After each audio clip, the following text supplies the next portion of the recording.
BLM Kerala, Tamil Nadu, Pondicherry. നിയമസഭാ തെരഞ്ഞെടുപ്പ് പ്രഖ്യാപിക്കാൻ ഒരാഴ്ച മാത്രം ബാക്കി നിൽക്കെ ഗതാഗത മന്ത്രി KB ഗണേഷ് കുമാറിനെതിരെ വന്ന വിവാദങ്ങൾക്ക് പിന്നാലെ മന്ത്രി ഭാര്യയെ വിളിച്ചു മാപ്പ് പറഞ്ഞിരിക്കുകയാണ്. മന്ത്രിയെ ഭാര്യ കാണാൻ പാടില്ലാത്ത സാഹചര്യത്തിൽ കണ്ടെന്നും ഇതിന്റെയെല്ലാം ഫോട്ടോകൾ പകർത്തിയ ഭാര്യയെ മന്ത്രിയുടെ സന്നദ്ധ സഹചാരികൾ തടഞ്ഞുവെച്ച് മൊബൈൽ ഫോൺ കൈക്കലാക്കാൻ ശ്രമിച്ചെന്നുമായിരുന്നു ആരോപണങ്ങൾ. ഇതിനെ തുടർന്ന് കൂടുതൽ വിവാദങ്ങൾ ഉയർന്നപ്പോൾ മന്ത്രിസഭാ യോഗത്തിൽ ഗണേഷ് കുമാറിന്റെ രാജി സംബന്ധിച്ച് നിർണായക തീരുമാനം ഉണ്ടാകുമെന്നുമായിരുന്നു വിവരം. എന്നാൽ താൻ നടത്തിയ പ്രതികരണങ്ങൾ വൈകാരികമായിരുന്നുവെന്നും ഇനി വിവാദങ്ങളുമായി മുന്നോട്ടു പോകാൻ താല്പര്യമില്ലെന്നും മന്ത്രിയുടെ ഭാര്യ ബിന്ദു മേനോൻ വ്യക്തമാക്കി. കൂടാതെ ഗണേഷ് കുമാറിനെ വ്യക്തിപരമായി ഉപദ്രവിക്കാൻ തനിക്ക് യാതൊരു ഉദ്ദേശവുമില്ലെന്നും അവർ കൂട്ടിച്ചേർത്തു.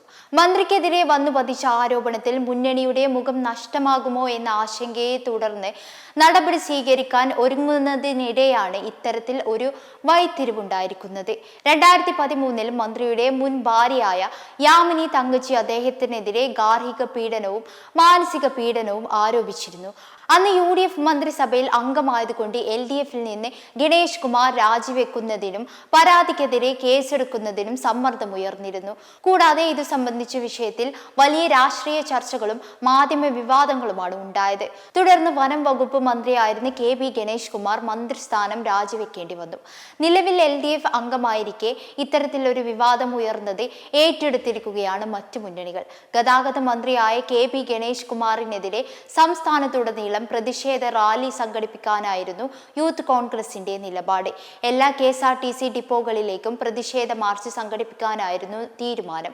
കൂടാതെ കഴിഞ്ഞ ദിവസം പത്തനാപുരത്ത് MLA ഓഫീസിലേക്ക് BJP പ്രവർത്തകർ മാർച്ച് നടത്തിയിരുന്നു. ഇതിൽ പോലീസും പ്രവർത്തകരും തമ്മിൽ ഉന്തും തള്ളുമുണ്ടായി. അതേസമയം കഴിഞ്ഞ ദിവസം മന്ത്രിക്കെതിരെ KSU സംസ്ഥാന വൈസ് പ്രസിഡന്റ് യദു കൃഷ്ണൻ DGPക്ക് പരാതി നൽകിയിരുന്നു.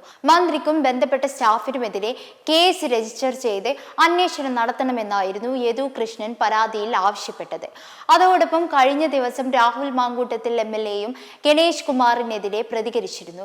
മന്ത്രി സ്ഥിരം കുറ്റവാളിയാണെന്നും അന്തരിച്ച മുൻ മുഖ്യമന്ത്രി ഉമ്മൻചാണ്ടിയുടെ മനസ്സ് വേദനിപ്പിച്ചതിനുള്ള കൂലിയാണ് കിട്ടിക്കൊണ്ടിരിക്കുന്നതെന്നുമായിരുന്നു മാങ്കൂട്ടത്തിൽ ആരോപിച്ചത്. ശ്രീ ഗണേഷ് കുമാറിനെ പറ്റി എന്തെങ്കിലും ആരോപണം ഉന്നയിക്കാൻ ഏറ്റവും യോഗ്യതയുള്ളത് ഞങ്ങളുടെ നേതാവായിരുന്ന ശ്രീ R ബാലകൃഷ്ണപിള്ളയാണ്. അദ്ദേഹം ശ്രീ KB ഗണേഷ് കുമാറിനെ പറ്റി പറഞ്ഞൊരു ആരോപണമുണ്ട്.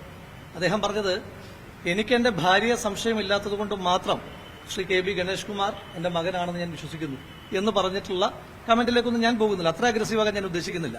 ഇവിടെ ഇപ്പൊ അതൊന്നുമല്ലല്ലോ വിഷയം. എത്ര ഗൌരവതരമായ വിഷയമാണ്. ശ്രീ KB ഗണേഷ് കുമാർ എന്ന് പറയുന്നത് മറ്റാരെയും പോലെയല്ല. സാധാരണ ഒരാളെ 3 പേരടിക്കുക, ആ 3 പേരടിച്ചതിന്റെ 3 പാടുണ്ടാവുക എന്ന് കേട്ടിട്ടുണ്ട് നമ്മൾ. പക്ഷേ ശ്രീ KB ഗണേഷ് കുമാറിന്റെ ചരിത്രം എന്താണ്? ഒരൊറ്റ അടിയിലെ ഒരു പാടിന് 3 അവകാശികൾ ഉണ്ടായ ആളാണ് ശ്രീ KB ഗണേഷ് കുമാർ, അല്ലേ? സാധാരണ 3 അടി ഉണ്ടാകാറുണ്ട്. ഇത് ഒറ്റ അടിക്ക് 3 അവകാശികൾ ഉണ്ടായിട്ടുള്ള ആളാണ്. ആ അടിയുടെ പാടിന് 3 അവകാശികൾ ഉണ്ടായിട്ടുള്ള ആളാണ് ശ്രീ KB ഗണേഷ് കുമാർ. ഇതൊക്കെ കേരളീയ പൊതുസമൂഹത്തിന് നല്ല ബോധ്യമുണ്ട്. ഇപ്പം സംഭവിച്ചുകൊണ്ടിരിക്കുന്നത്, ശ്രീ ഉമ്മൻചാണ്ടി എന്ന് പറയുന്ന മനുഷ്യന്റെ മനസ്സ് എപ്പോഴെങ്കിലും വേദനിച്ചിട്ടുണ്ടെങ്കിൽ അതിന്റെ കൂലിയാണ് എന്ന് ശ്രീ KB ഗണേഷ് കുമാർ മനസ്സിലാക്കുന്നത് നന്നായിരിക്കും. ഇനി ഗൌരവതരമായ ചോദ്യമുള്ളത്, ഈ സംസ്ഥാനം ഭരിക്കുന്ന സംസ്ഥാന സർക്കാർ ഒരു മെയിലിലൂടെ ഊരും പേരുമില്ലാത്ത, ആരുടേതാണെന്ന് പോലും അറിയാത്ത മെയിലിലൂടെ SIT രൂപീകരിച്ച് അന്വേഷണം നടത്തി ഒരു ഹോട്ടൽ വളഞ്ഞ് ജനപ്രതിനിധിയെ അറസ്റ്റ് ചെയ്യാൻ താൽപര്യപ്പെടുന്ന കേരള പോലീസിന് നേതൃത്വം കൊടുക്കുന്ന കേരളത്തിന്റെ മുഖ്യമന്ത്രി ശ്രീ പിണറായി വിജയനോട് ചോദിക്കാനായിട്ടുള്ളത്, അങ്ങയുടെ ക്ലിഫ് ഹൌസിനോട് വളരെ അടുത്ത് താമസിക്കുന്ന ശ്രീ KB ഗണേഷ് കുമാറിനെ അറസ്റ്റ് ചെയ്യാൻ അങ്ങയുടെ പോലീസ് എപ്പോഴാണ് പുറപ്പെടുക? എപ്പോഴാണ് ആ മന്ത്രിയുടെ രാജി ചോദിച്ചു വാങ്ങിച്ചതിന് ശേഷം കസേരയിലേക്ക് ചമറഞ്ഞിരുന്നിട്ട് കപ്പിൽ ചായ കുടിക്കുക എന്നൊക്കെ അറിയാൻ കേരളത്തിലെ ജനങ്ങൾക്ക് താല്പര്യമുണ്ട്. ഇതിനകത്ത് വളരെ ഗൌരവതരമായ വിഷയമുണ്ട്. കേരളത്തിന്റെ പൊതുസമൂഹം ചോദിക്കുന്നുണ്ട്, ആരോപണങ്ങൾ ഉന്നയിക്കുമ്പോൾ അതിനകത്ത് ആ ആരോപണങ്ങളുടെ കേസ് അന്വേഷിക്കുന്നതിനകത്ത് രാഷ്ട്രീയമുണ്ടോ? ജനങ്ങൾ ചോദിക്കുകയാണ്. ആ ചോദിക്കുമ്പോൾ ഇവരെന്താ മറുപടി പറയാൻ പോകുന്നത്? ശ്രീ KB ഗണേഷ് കുമാറിനെ പോലെ നിരന്തരമായ ആരോപണങ്ങൾ ഏറ്റുവാങ്ങുന്ന ഒരു സീരിയസ് ആയിട്ട് ആരോപണങ്ങൾ കേൾക്കേണ്ടി വരുന്ന ഒരു ഹാബിച്വൽ ഒഫൻഡർ, അദ്ദേഹത്തിനെതിരായിട്ട് അദ്ദേഹത്തിന്റെ ഭാര്യ വളരെ ഗൌരവതരമായ ഒരു ആരോപണം ഉന്നയിക്കുന്നു. അത് മാധ്യമങ്ങളോട് ഉന്നയിക്കുകയല്ല. അവര് ഈ സംസ്ഥാനത്തിനകത്ത് ഈ രാജ്യത്തിനകത്ത് തന്നെ എല്ലാ സ്ത്രീകൾക്കും വിശ്വാസത്തോടുകൂടി പരാതി പറയുവാൻ കഴിയുന്ന കൺട്രോൾ റൂം നമ്പർ, അല്ലെ, 112ലേക്ക് അവർ വിളിക്കുന്നു. ആ വിളിക്ക് എന്ത് പരിഹാരമുണ്ടായി എന്ന് കേരളത്തിന്റെ മുഖ്യമന്ത്രി പറയണം. നിലവിൽ പ്രതിഷേധങ്ങൾ രൂക്ഷമാണെങ്കിലും ഗണേഷ് കുമാറിന്റെ ഭാഗത്തു നിന്നുണ്ടായ അനുനയ നീക്കം ഭാര്യ അംഗീകരിച്ചതായും പോലീസിൽ പരാതി നൽകേണ്ട എന്ന് തീരുമാനിച്ചെന്നുമാണ് ലഭിക്കുന്ന വിവരങ്ങൾ.